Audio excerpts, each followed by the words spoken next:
Bom dia, boa tarde, boa noite para você que está aí me assistindo. Eu sou o professor Alan e hoje a gente vai resolver e aprender com algumas questões sobre o tema transformadores. Vamos começar? Vamos para a questão de número um. Questão de número um da Termoaçu de 2008 para o cargo de engenheiro de equipamentos da banca Sesgran Rio. Os resultados de ensaio de circuito aberto e curto-circuito de transformador monofásico de 22 kVA, 2.200 volts para 220, 60 Hz são mostrados a seguir. A figura ao lado mostra o circuito equivalente do transformador, referido ao enrolamento de baixa tensão, onde R1 e X1 são as resistências e a reatância de dispersão do enrolamento de alta referido ao enrolamento de baixa, R2 e X2 são a resistência e a reatância de dispersão do enrolamento de baixa, e RC e XM representam as perdas do núcleo e a reatância de magnetização, respectivamente. Com base nos dados do ensaio, os parâmetros do circuito são, e aqui são as alternativas. Muito bem, pessoal. Vamos lembrar o que são os ensaios, tá certo? O ensaio de circuito aberto serve para determinar os parâmetros shunt. Por que isso? Veja, simplificando esse modelo que a gente tem aqui, se a gente pudesse fazer a seguinte simplificação: suponha que esses elementos são muito pequenos se comparados a esse aqui. Então, o meu transformador, meio que ele pode se resumir a esses elementos aqui, que são os elementos em derivação, que são a resistência, no caso, a resistência que emula as perdas do núcleo e a reatância de magnetização do núcleo, tá certo? Então, quando você aplica tensão aqui, se você aplicar aqui uma tensão nominal, você vai ser capaz de determinar qual a potência ativa e reativa consumida nesse equipamento. Como é que você determina isso? Você consegue, a partir de um altímetro, determinar a potência ativa consumida e, conhecendo a corrente consumida, deixando esses terminais aqui em aberto, e conhecendo a corrente consumida, você consegue determinar a potência aparente. Portanto, você se torna capaz de determinar qual é a potência aparente consumida e, portanto, a potência reativa, já que você conhece a potência ativa. Muito bem, pessoal. Então, baseado nisso, a gente vai ter um ensaio de circuito aberto em que eu aplico tensão nominal no lado de baixa tensão e meço a corrente entregue e a potência ativa entregue. Por que eu aplico no lado de baixa tensão? Ora, porque o lado de alta tensão eu teria que aplicar uma tensão muito maior, precisaria dispor de um equipamento muito mais potente para poder fazer essa medição que eu posso fazer com um equipamento menos potente. Então, qual é o objetivo? É alcançar tensão nominal e ver qual é a corrente consumida e qual é a potência ativa consumida. Já o ensaio de curto-circuito, você vai no lado de alta tensão, em curto-circuito o lado de baixa tensão e aplica a tensão até chegar à corrente nominal. Gente, por que eu tenho que fazer esse ensaio no lado de alta tensão? Porque por causa da relação de transformação, a minha corrente no lado de baixa, a corrente nominal do lado de baixa é muito superior à corrente nominal do lado de alta, o que vai fazer com que eu teria que ter uma fonte de corrente, uma fonte de tensão que entregasse muito mais potência no lado de baixo do que no lado de alta. Então, eu faço chegar corrente nominal no lado de alta, ok? Ao aplicar essa corrente nominal, eu descubro qual é a minha tensão necessária para ser aplicada e qual é a potência entregue. O ensaio de curto-circuito, por sua vez, como eu vou estar curto-circuitando aqui, eu vou ter uma resistência, uma impedância muito pequena em paralelo com uma impedância muito grande. A impedância, o ramo de magnetização é um ramo muito grande. É um ramo com impedância, um valor de impedância muito alto. Então, o paralelo entre esses dois, entre esse X2R2 e RC/XM, vai dar praticamente um valor igual a X2R2. Então é como se eu pudesse ignorar esse ramo aqui e estivesse calculando a impedância total aqui dos dois ramos, o ramo do primário e o ramo do secundário. Então, o ensaio de curto-circuito serve justamente para a gente determinar os parâmetros transversais, né? Ou então os parâmetros longitudinais, como quiser chamar, ok? Então, o procedimento é tudo esse. Então, vamos começar pelo primeiro procedimento, que é o ensaio aberto. Ele falou que que ele referenciou, tá, que o ensaio em aberto foi feito, calculado aqui em baixa tensão, como já era de se esperar. Então, os elementos determinados aqui estão com seus valores referenciados em baixa tensão, que é justamente o modelo que ele já determinou para gente.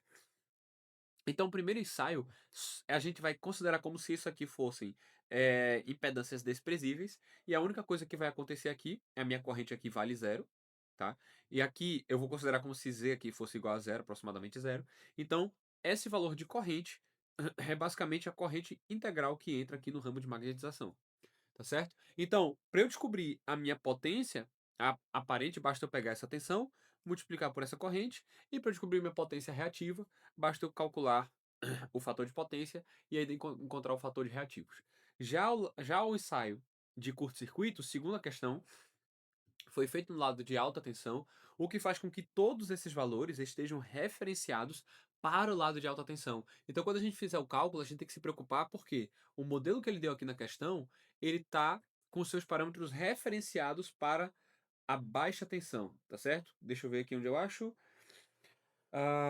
Então aqui, a figura abaixo mostra o circuito equivalente do transformador referido ao enrolamento de baixa tensão. Então, os parâmetros que ele vai pedir na questão são os parâmetros referidos à baixa tensão, ok?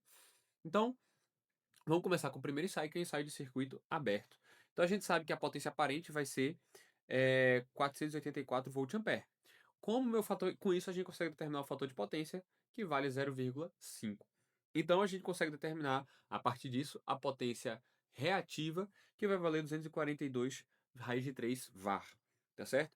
Então, se eu quiser calcular a resistência, perceba que esses equivalentes aqui são paralelos. Então, eu vou usar essa relação aqui.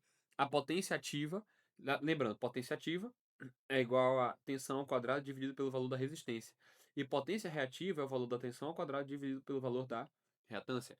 Então, encontraremos aqui que a resistência, a partir desse valor ensaiado, de novo, a gente está considerando que esse ramo aqui é desprezível e, portanto, os 220 volts estão aplicados acima aqui no ramo de magnetização. Tá bem? E aí a gente vai ter, então, que a nossa resistência do núcleo, né? Ou então a resistência referente às perdas do núcleo vale 200 ohms e, de maneira similar, a reatância de magnetização do núcleo vale 200 sobre raiz de 3, tá certo? Com isso a gente já consegue filtrar algumas respostas. Eu já sei que não pode ser a letra E e eu já sei que não pode ser a letra D, ok? Muito bem. Então agora vamos para o ensaio de curto-circuito. Lembrando, todos os valores que foram calculados nesse ensaio estão referidos para o lado de alta e a gente precisa converter para o lado de baixa tensão. Então, a gente viu que ele informou que no lado de alta foi aplicada uma tensão de 200 volts e solicitada uma corrente de 10 amperes, que é a corrente nominal do equipamento.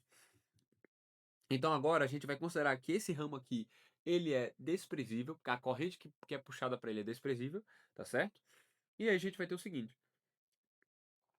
calcular a potência de entrada, ela vai valer 2000 volt-ampere, justamente porque vai ser 200 vezes 10.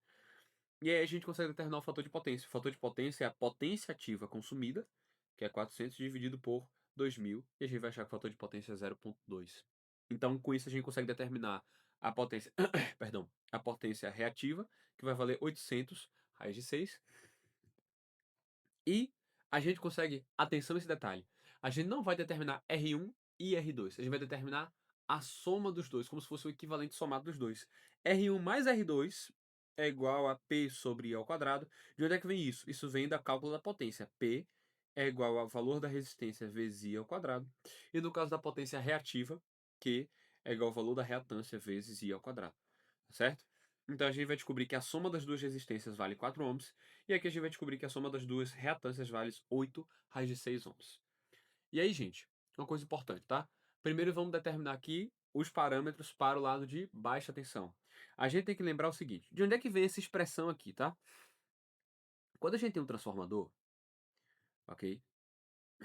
E a gente tem uma impedância referida nesse lado aqui, e eu quero referenciar essa impedância desse lado, eu vou ter aqui uma tensão V e uma corrente I aplicada. Suponha que esse transformador tem uma relação de espiras N1 para N2, tá certo?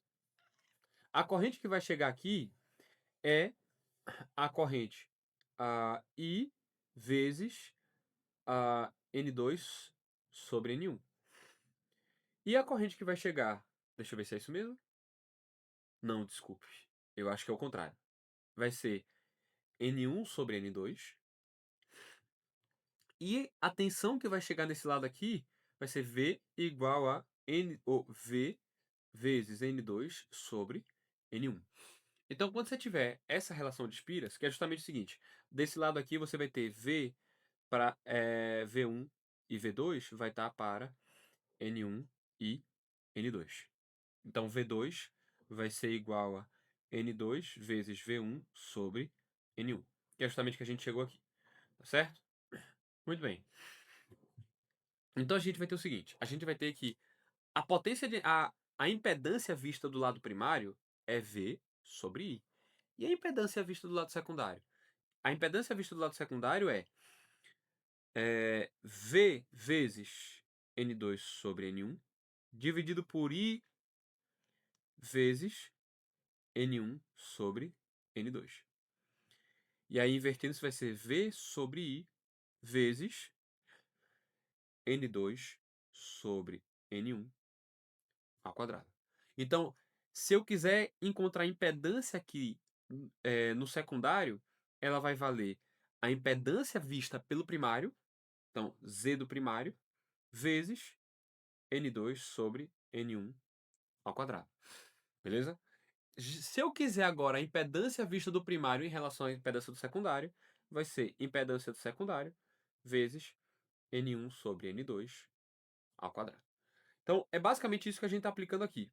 A gente tem a impedância no primário e eu quero ela vista do secundário. Então, para encontrar essa relação, eu tenho que pegar a tensão no secundário dividido pela tensão no primário e elevar ao quadrado e multiplicar pelo valor da resistência vista pelo primário para achar o valor da resistência ou da impedância, de maneira geral, vista no secundário. Com isso, a gente vai achar um valor de 0,04 ohms, lembrando que isso é a soma de R1 mais R2. Já a reatância, o mesmo princípio, e a gente vai achar 0,08 raiz de 6. Então, gente, com isso a gente vai encontrar o seguinte: a gente vai encontrar que a soma R1 mais R2 vale isso, e a soma X1 mais X2 vale isso.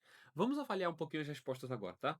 A gente vai ter que ele está considerando R1 e R2 igual nessa alternativa. Aqui ele está considerando R1 e R2 igual nessa alternativa.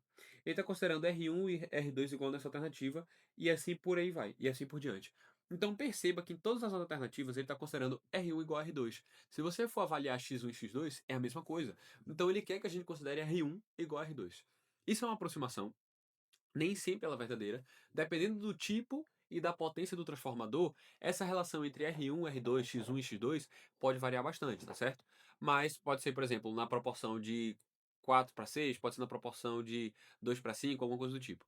Isso vai depender do tipo de transformador e você consegue encontrar isso em tabelas disponíveis na internet com valores típicos. Isso é mais uma disposição técnica do que necessariamente algo da teoria mesmo, tá certo? Muito bem, então, fazendo essa consideração, R1 vai ser igual a R2, que vai ser igual a metade da soma desses valores aqui. E, portanto, R1 e R2 vão valer 0,02 ohms. E X1 e X2 vão valer 0,04 raiz de 6 ohms. E com isso a gente encontra o gabarito letra B. Se vocês repararem, X1 está um pouquinho diferente e X2 está um pouquinho diferente do resultado que a gente encontrou. Isso provavelmente foi um erro de digitação da banca que queria escrever o seguinte: queria escrever raiz de 6 sobre 25 ohms. Que aí justificaria esse 2 aqui em cima e o 5 embaixo. Por quê? Isso aqui vale justamente 1 sobre 25 vezes raiz de 6, tá certo? Então, tenham esse olhar crítico. Quando a banca cometer esse tipo de erro, vocês vão conseguir determinar que se trata de um erro a partir da observação, primeiro, do resultado que você encontrou. Você vai testar, ver se você cometeu algum erro, fazer de novo. E aí você vai perceber que a banca, na verdade, que cometeu essa pisada de bola, tá certo? Então, com isso, a questão 1 fica com gabarito letra B. Vamos agora para a questão de número 2. Prova do TJRO de 2008 para o cargo de engenheiro da banca Sesgran Rio. Considere o circuito equivalente de um transformador elevador monofásico mostrado na figura ao lado, com os parâmetros referidos ao lado de baixa tensão, primário. A tensão de saída, secundário, em volts é dada por U de S igual a 200 raiz de 2 cosseno de ômega t, quando a corrente solicitada na saída em amperes é 2 raiz de 2 cosseno de ômega t menos 45 graus. Os dados, ele fala aqui que é a tensão de saída, isso. Os dados do transformador estão mostrados na figura. Para essa situação de carregamento, qual a regulação de tensão percentual desse transformador em relação à tensão do secundário? Gente, vamos lembrar o que é regulação. Regulação de tensão é uma medida do quanto eu preciso aplicar na minha entrada para poder entregar a saída desejada na saída. Então, a regulação mede o seguinte: a tensão a vazio menos a tensão a plena carga, ou na situação de carga, dividido pela tensão na situação de carga, tá certo? Então, isso é uma forma da gente modelar qual tem que ser a mudança percentual entre o valor vazio com relação ao valor de plena carga. Porque geralmente na plena carga deseja-se saída nominal, tá? Então geralmente esse carinha aqui é uma tensão nominal, tá certo? E esse cara aqui é o que tem que ser ajustado para poder entregar essa tensão nominal, que é para isso justamente que serve a regulação. Muito bem. Se eu transformar agora essas senoides em fasores, eu vou encontrar aqui minha tensão de saída U, que é esse valor aqui, é 200 com ângulo de 0 graus volts, e a minha corrente de saída é igual a 2 com ângulo de menos 45 graus amperes. Se eu quiser calcular a minha tensão de primário, tá certo? No caso, como isso aqui está no lado de baixa e esse valor aqui foi dado no lado de alta, tá certo? Eu tenho que transformar isso para valores aqui no lado de baixa. Então, eu tenho que pegar aqui, ó, esse valor aqui, nada mais é do que esse valor aqui, sendo que transformado para o lado de baixa tensão. Então, basta eu pegar ele, como a relação é 1 para 4, basta eu pegar ele e dividir por 4, eu vou achar 50. Já minha corrente, como a relação é 1 para 4, eu tenho que ir ao contrário da tensão, tenho que multiplicar por 4 e eu vou achar 8 aqui. Lembrando que como esse transformador não é defasador, a angulação da corrente, a fase da corrente não muda, tá certo? Nem da tensão, nem da corrente. Muito bem. Então, para eu achar a minha corrente de primário, que é o que eu estou interessado na minha regulação, eu vou ter que a minha corrente de primário vai ser igual a minha corrente nesse ponto aqui, mais a diferença de potencial, né, nesse ponto aqui, para poder determinar a minha tensão de primário. Então observe que se eu fizer essa multiplicação, aqui essa impedância eu posso transformar para a forma polar desse jeito aqui, e aí eu vou ter que vai valer 50 mais aqui como ele está e como esse valor aqui eu vou cortar esses ângulos, então vai ficar puramente real, e eu vou ter a minha regulação vai ficar um pouquinho mais simples, que vai ser 50 mais 2 raiz de 2. Esse é o valor da corrente de primário, de alimentação. Então, eu vou pegar minha corrente de alimentação, que é a minha tensão a vazio, menos a minha corrente de plena carga. E aí eu vou ter essa relação aqui, 4 raiz de 2 sobre 100, que vai dar aproximadamente aí 5,65% ou aproximadamente 6%, que seria a letra C. No entanto, a banca disse que isso estava errado. A banca disse que o gabarito era a letra D, que era 8 amperes. Desculpa, a regulação era 8%. Esse gabarito da banca foi devido a um erro que qualquer um pode cometer, então fiquem atentos com isso, que foi a banca esqueceu que quando ela transforma de senoide para fasor, você tem que dividir por raiz de 2. Então ela deixou a corrente como sendo 2 raiz de 2. Ela transformou a, a tensão de saída para fasor dividido por raiz de 2, mas esqueceu de fazer isso com a corrente. E aí quando você fazia isso, ficava 8 raiz de 2 aqui, tá certo? Que era a minha corrente de saída, e esse raiz de 2 multiplicava aqui ficava 4. E aí ficava bem mais bonitinho, porque ficava 5 mais 4, menos 50, 50 mais 4 menos 50, que cortava, e vai dar 8 sobre 100, que era 8%. Provavelmente era o resultado que a banca estava pretendendo, e aí se ela quisesse esse resultado, ela poderia ter colocado aqui 4 amperes, ok? Mas provavelmente na hora de elaboração, o cara se enrolou e o gabarito da banca ficou letra D mesmo, tá certo? Mas o gabarito, que é o gabarito correto, que é a resposta teórica correta mais próxima, pelo menos, do resultado encontrado, é a letra C, 6%. Vamos agora para a questão de número 3. Prova da SEAD AM de 2005 para o cargo de engenheiro da Banca Cisgran Rio. Na representação esquemática de um transformador ideal de dois enrolamentos, apresentada na figura ao lado, tem-se que N1 igual a 2000, N2 igual a 500, V1 igual a 1200 com ângulo 0 graus e I1 igual a 5 amperes com ângulo menos 30 graus. O valor em ohms da impedância Z2 ligado ao secundário vale quanto? Então, gente, basicamente, a procedimento muito simples. A gente já fez até uma versão disso na questão anterior, tá? Desculpa, na outra questão. A gente vai ter que, se eu aplicar uma tensão aqui, ela vai ser transformada para cá, tá certo? Então, se eu calcular a tensão vista de Z1, para fazer isso é fácil. Basta eu pegar a minha tensão e dividir pela corrente, que é esse procedimento aqui. Quando a gente fizer isso, a gente vai encontrar que a tensão vista, percebida na alimentação primária, é 240 ohms com ângulo de 30 graus. A gente, no entanto, precisa transferir para o secundário. Como é que a gente faz isso? Eu tenho que pegar a minha tensão e transformar em uma tensão de secundário. Eu faço isso transformando pela relação de Spiras. E eu tenho que pegar minha corrente e transferir para uma corrente de secundário. Também pela relação de Spiras, lembrando que a da corrente é trocada da tensão. Então, se minha tensão diminui, a minha corrente aumenta, e isso é necessário para poder manter a conservação de energia. Quando eu aplico uma entrada de potência no transformador, essa mesma entrada tem que estar saindo do outro lado do transformador. Idealmente, a gente sabe que, na verdade, tem perdas ali, de resistência, tem também perda de potência reativa e tal, mas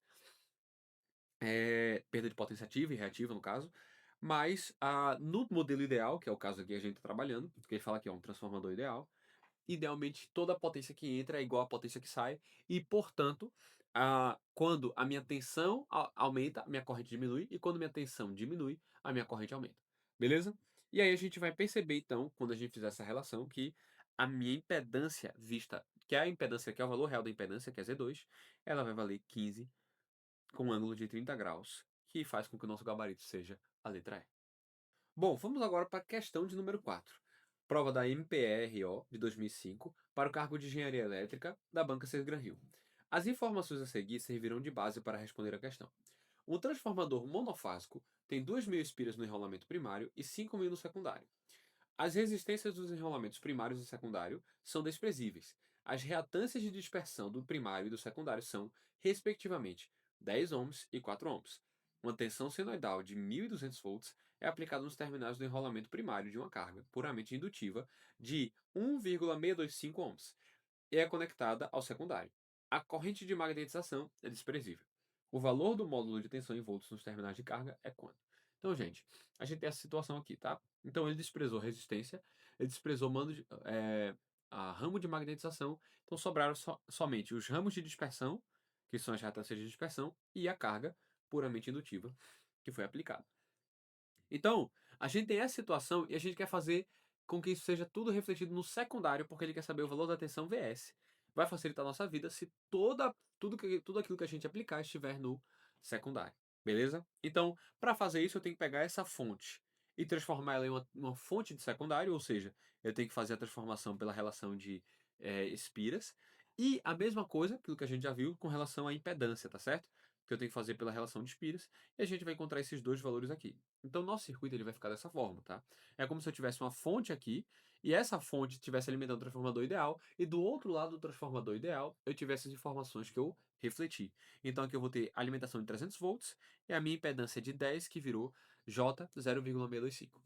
Então, para eu encontrar essa tensão aqui VS, eu só preciso, calcular a corrente. Na verdade, eu poderia fazer diretamente um divisor de tensão, também funciona, mas vamos fazer esse passo a passo. Primeiro eu calculo a corrente, que é 300 dividido pela soma dessas reatâncias aqui, que vai dar 300 dividido por J625, que vai dar menos J48 amperes. E para calcular a tensão de saída, basta eu pegar o valor dessa impedância e multiplicar por essa corrente, que vai fazer com que eu encontre 78, uma tensão de 78 com 0 graus, o que faz com que meu gabarito seja a letra B. Vamos agora para a questão de número 5. Prova da Petrobras de 2005 para profissional de nível superior da banca Sesgran Rio. Seja um transformador monofásico ideal com as seguintes especificações: 10 kVA, 400 volts e 100 volts e 60 Hz. Determine a potência nominal em kVA se o transformador for ligado como um autotrafo de 500 volts por 400 volts. Gente, ligação de autotrafo é o seguinte: esse aqui é o teu transformador original, tá certo? Essa é a regra dos pontos que ele está apresentando. E a gente vai usar isso para poder determinar quais são as correntes nominais que podem circular por cada um dos enrolamentos. Então, no enrolamento de 400 volts, a gente determina que consegue circular uma corrente de 25 amperes. Como é que a gente faz isso?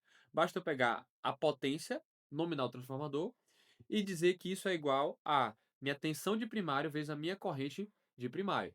Então, que é do lado de alta. E aí a gente vai encontrar que essa corrente vale 25 vezes A, uma vez que a gente já conhece a tensão nominal. Agora, a minha potência no secundário é exatamente igual à potência no primário, pelo aquilo que a gente já falou, que tem que ter conservação de energia. Portanto, isso vai ser igual a 100, que é a minha corrente no secundário, e isso comprova aquilo que a gente já havia discutido. Quando você diminui a sua tensão, você vai aumentar a sua corrente, e você precisa fazer isso para poder ter preservação de energia, tá certo? A energia que entra tem que ser igual à energia que sai. Os mesmos 10 kVA nominal de entrada vão ter que ser os mesmos 10 kVA nominal de saída. E agora a gente tem tudo o que é necessário para poder encontrar o autotrafo.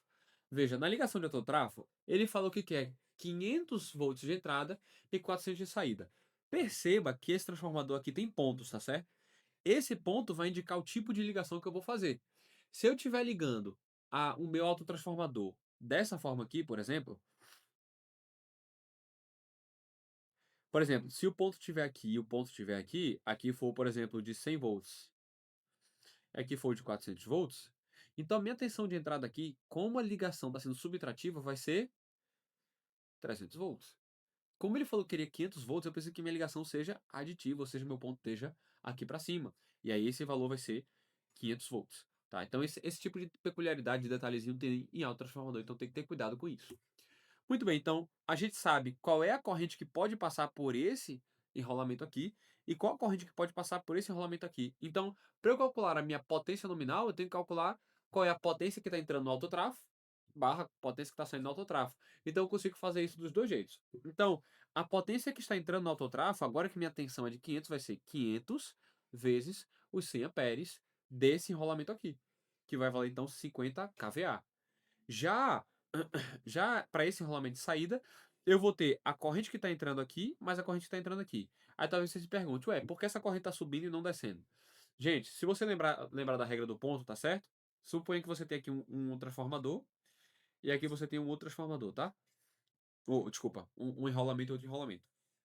E o ponto está aqui. Se a minha corrente entrar nesse ponto, se o meu ponto estiver aqui embaixo, a minha corrente tem que sair desse ponto. Isso significa que ela vai ter que ter passado desse jeito. Caso o ponto esteja aqui em cima, a corrente tem que sair por aqui e, portanto, o ponto vai estar passando por aqui. Tá certo? Então, nesse caso aqui, como o meu ponto está aqui, ó, no enrolamento, eu preciso que o ponto passe desse jeito aqui.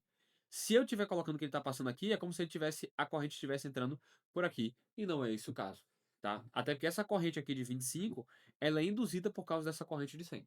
Então, quando isso acontece, eu consigo determinar e verificar também que, para o secundário, a minha tensão de saída, a minha potência de saída também é 50K, o que confirma o meu gabarito, letra E, 50 kVA. Bom, pessoal, vamos agora para a questão de número 6. Prova da CEAD AM de 2020, de 2005 para o cargo de engenheiro da banca Sesgra Rio. Nos transformadores reais de dois enrolamentos, existem vários fenômenos que são interpretados pela inserção de diferentes elementos passivos no seu modelo ou no seu circuito equivalente.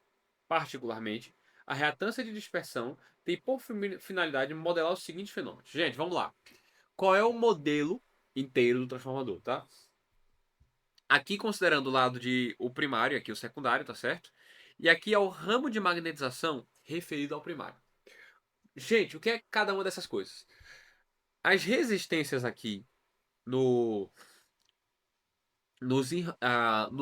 as resistências transversais, vamos colocar desse jeito, ou longitudinais, como você quiser, elas indicam o aquecimento do enrolamento, ou seja, as perdas ômicas, ou perdas por efeito Joule, que é por causa da potência R I ao quadrado.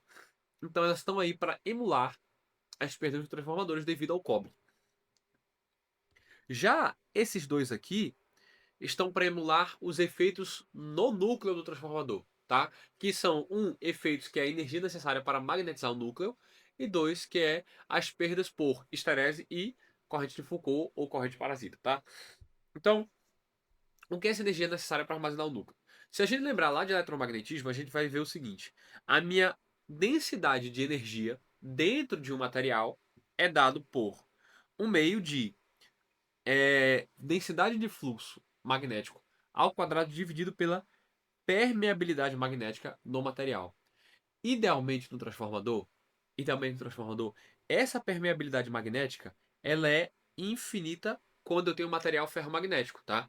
Como ela é infinita, eu não tenho energia armazenada dentro do núcleo de ferro. Eu teria só entre ferros em materiais que são feitos de ar, né? Entre ferro de ar ou entre ferro de outro material de permeabilidade menor do que a permeabilidade magnética do entreferro.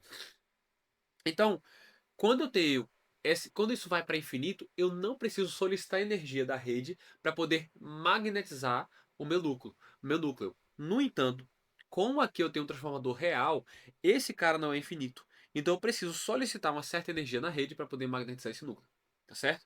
Então isso vai fazer com que eu tenha um certo consumo de potência reativa para poder armazenar energia no meu campo magnético.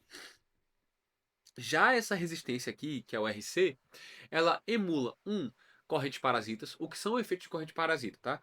Quando você tem aqui o material magnético e você tem um fluxo magnético que ora tá assim, lembrando que o transformador funciona em corrente alternada, então vão surgir aqui correntes, por causa da lei de Faraday, correntes que vão estar alternadas também, tá certo? E que vão consumir uma certa potência aqui, vão aquecer esse núcleo e, portanto, vão ser responsáveis por um certo consumo de potência. Então, esse material aqui é o responsável por emular isso. E aí, a gente vai ter agora, estou deixando de propósito para o final, porque isso aqui é o nosso gabarito, que é disso que ele quer saber. Vamos ver aqui os elementos que ele já trouxe. As perdas por aquecimento nos condutores. A gente já viu que isso é R2 e R1. Então não é esse nosso gabarito. Letra B. As perdas por esterese e por correntes parasitas no núcleo. Esterese é o efeito de como o meu núcleo satura e ele tem memória de magnetização, então ele vai apresentar esse comportamento aqui quando ele estiver seguindo no fluxo magnético, tá certo? Então, esse comportamento aqui vai gerar um consumo de potência também, que está emulado aqui dentro. Essa resistência RC, ela é determinada, esse equivalente, a partir do ensaio a vazio, tá certo? Então, esse valor aqui de resistência também tem a ver com o efeito da esterese. Então, a gente já viu que isso tem a ver com a resistência RC e não com X1 e X2. A letra C vai dizer o seguinte: as perdas no núcleo devido às variações cíclicas no sentido do fluxo magnético. Isso a gente já viu que está embutido no RC, que essa variação do fluxo é a causa das correntes parasitas que acontecem no núcleo. Então, a letra C está equivocada. A letra D vai dizer que o fato de a permeabilidade magnética do núcleo não ser infinita, ou não ser finita. Isso tem a ver com isso aqui, ó. Como eu tenho uma permeabilidade finita, isso vai fazer com que a minha densidade de energia não seja zero e, portanto, eu preciso solicitar a energia da rede para poder magnetizar o núcleo e fazer com que ele permita a transferência de energia, tá? Então sobra pra gente aí a letra E, que é o fato de que nem todo fluxo magnético que enlaça um enrolamento enlaça o outro. Tá, e daí? O que é que isso interfere? Gente, é o seguinte. ah, o núcleo magnético ele não é perfeito, ele não tem a permeabilidade infinita, feita a gente está considerando. Isso vai fazer com que parte do fluxo gerado ele percorra um caminho pelo ar. Tá, mas e daí? E daí que esse fluxo aqui ele é gerado justamente com gasto de energia. Então eu preciso modelar o gasto de energia para poder gerar esse fluxo de dispersão no ar, que não está sendo transformado em potência, em trabalho útil, no outro lado, né, em energia útil para o outro lado. Então eu preciso considerar que esse fluxo aqui, que é o fluxo de dispersão, tanto no primário quanto no secundário, eles representam uma perda de eficiência no meu transformador. E, portanto, eu preciso considerar essas duas perdas aqui nos dois lados, porque os dois lados produzem fluxo de dispersão, o que faz então a confirmação de que nosso gabarito é a letra E. Muito bem, pessoal, vamos agora para a questão de número 7. Prova da MPE-RO de 2005 para o cargo de engenheiro da banca Sesgran Rio.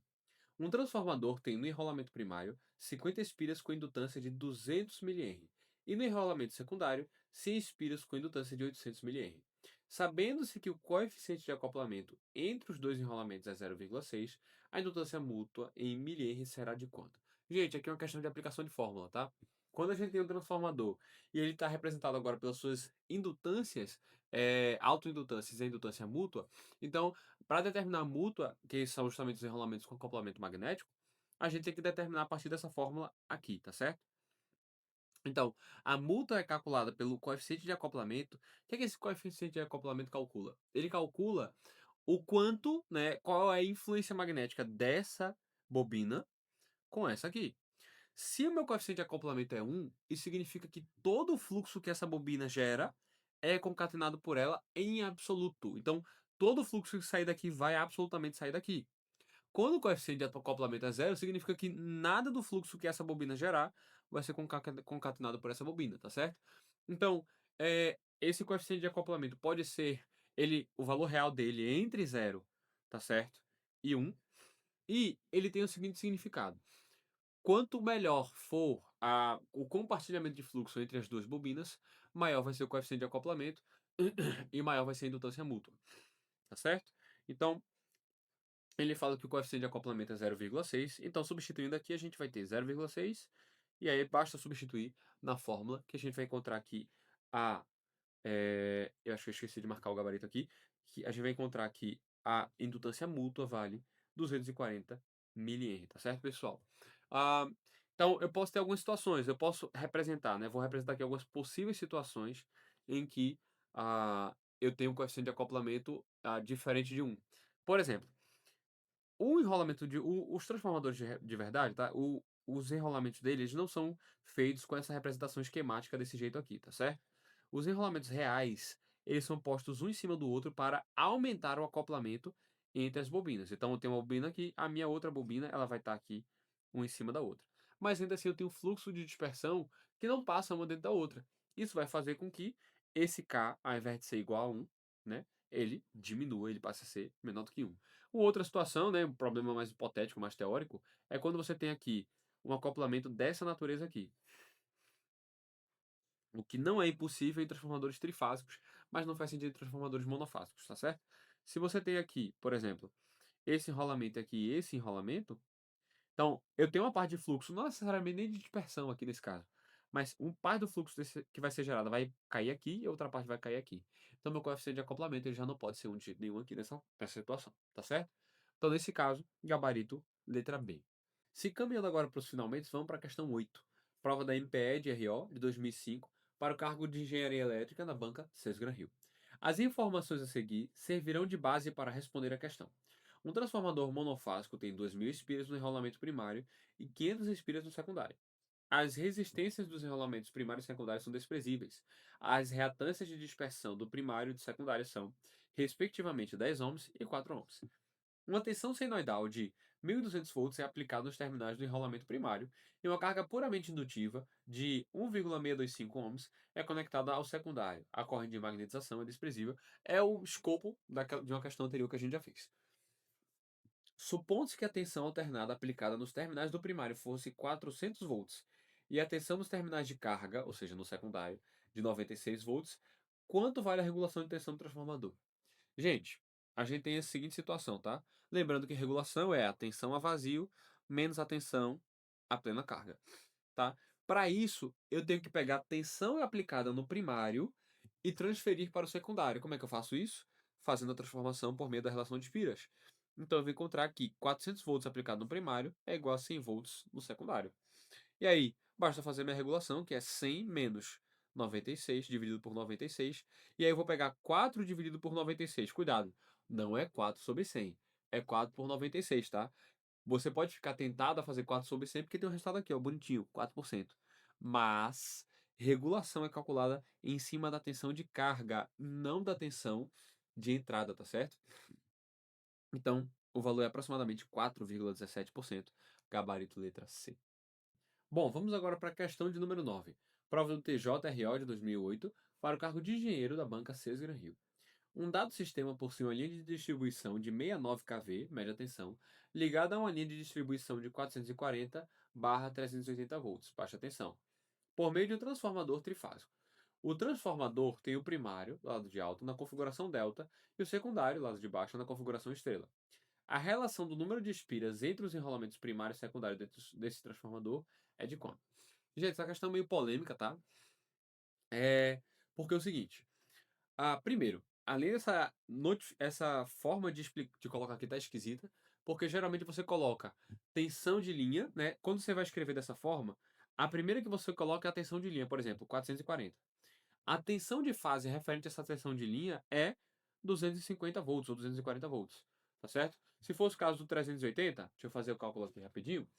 380 dividido por raiz de 2 vai dar aproximadamente 220 volts, tá certo? O normal é colocar dessa forma, tá? Então ela colocou de um jeito aqui que eu considero esquisito, tá? Mas se você for testando, você vai ver que o que a banca queria trazer era 380 volts, tá certo? Então é esse que a gente vai usar. E aí, o que ele fala?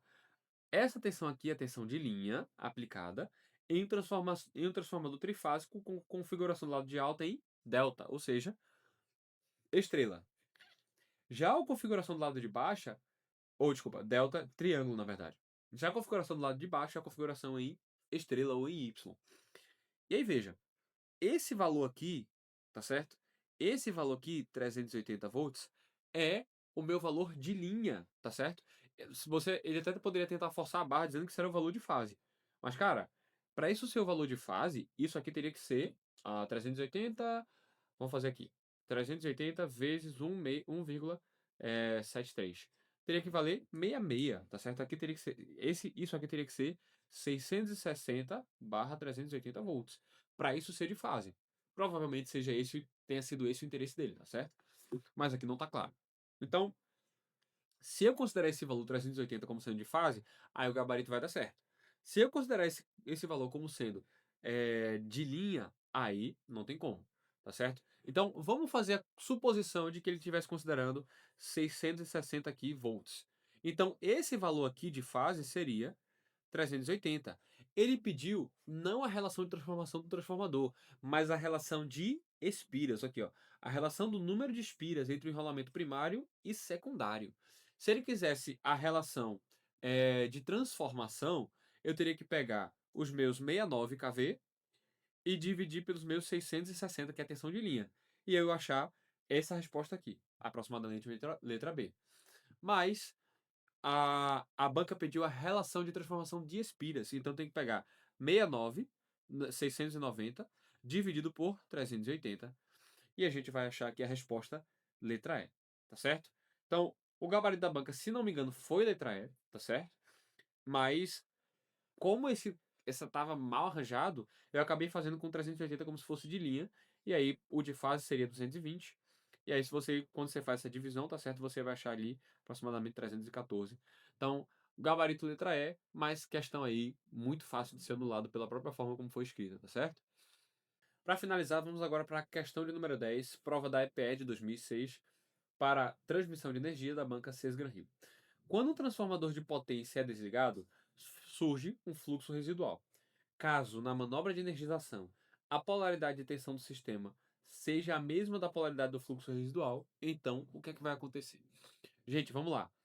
Esse fluxo residual seria basicamente essa magnetização aqui, tá certo? Residual. Isso é devido à curva de Terese, tá? Então você tem aqui a curva de Terese que vem para cá, tá certo? E ela vem para cá e depois puxa aqui para desse lado aqui.